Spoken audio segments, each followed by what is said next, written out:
Sarah, new details on provisions in the coronavirus relief package. The Trump administration is now saying that large airlines will have to pay back some of the $32 billion in bailout money they received.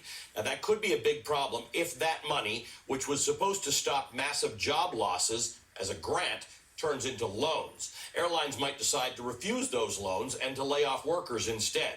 Here to tell us more about this is Sarah Nelson. She's the president of the Association of Flight Attendants, CWA, which represents nearly 50,000 flight attendants at 20 airlines. Sarah, these payroll grants were the only true workers' first provisions of the CARES Act. Out of the $2 trillion, 1.25% was allocated by Congress to go directly to the workers. But if this works, it'll be a good example of how we can use sort of taxpayer money to save jobs in the future. What's the roadblock?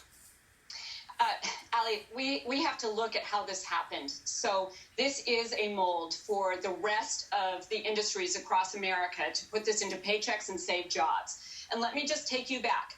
We proposed this provision because we've been through bankruptcy. At the end of the longest bankruptcy in U.S. history, the United Airlines bankruptcy, the airline went after our pensions. Well, they gave the CEO a $4.5 million pension trust and awarded hundreds of millions of dollars to executives. At that time, Nancy Pelosi led a vote in the House to stop termination of our pensions. The Senate failed to act and the White House wouldn't act. But Pelosi was there with us. Speaker Pelosi now was there with us and understood what happens when you put together a bailout that's focused on the corporations and not the people. She gave us the power during that time to negotiate twice what United was willing to pay in a pension replacement plan, and she set it up so that we could live to fight another day.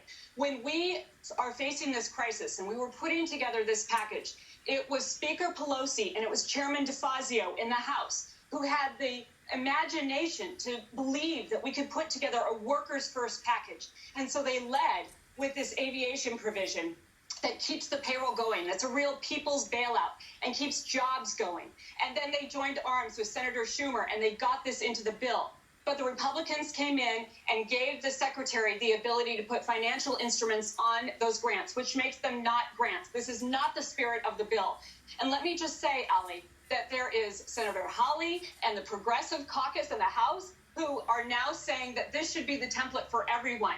And this was Speaker Pelosi who made this possible when no one else could imagine it. When I was talking to progressive friends who couldn't even imagine that we could build a people's bailout, and she did it. And she's going to be fighting hard now to keep this in place so that this can be a template that can be used for every other worker across the country.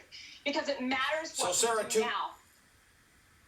To progressives who say, I don't want to give money to private corporations without the threat that there'll be some equity that they'll have to give up to the taxpayers because that feels like a gift. What do you have to say to them?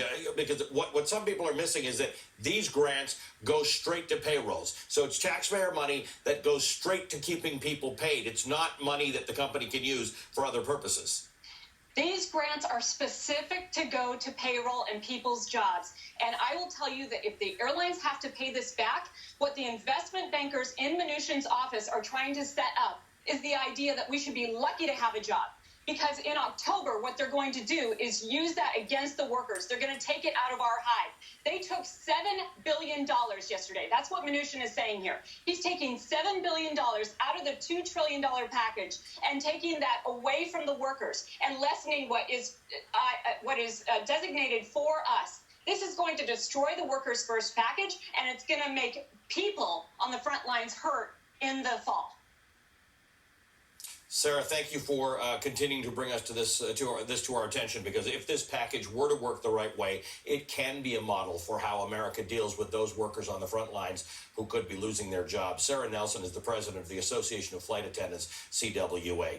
Coming up in the next hour.